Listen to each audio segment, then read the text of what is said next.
anak ng kanin eh.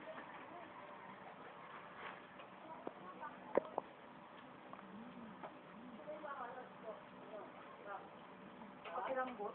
Alam mo yung binibili ni Papa mo sa patero? Mga 3 katao.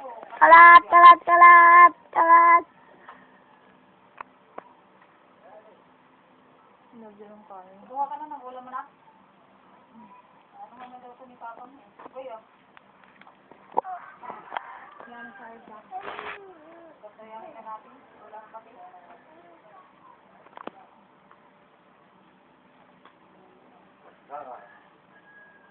Ngayon sa ilalim mo. Nagligpit ako din. Hindi mo nakikita kung saan nakalagay. Kaya niya anak mo. Ngayon ako. Hindi ko makuhaan din. Huwag mo yung anak natin din. Ganyan ang batang yan.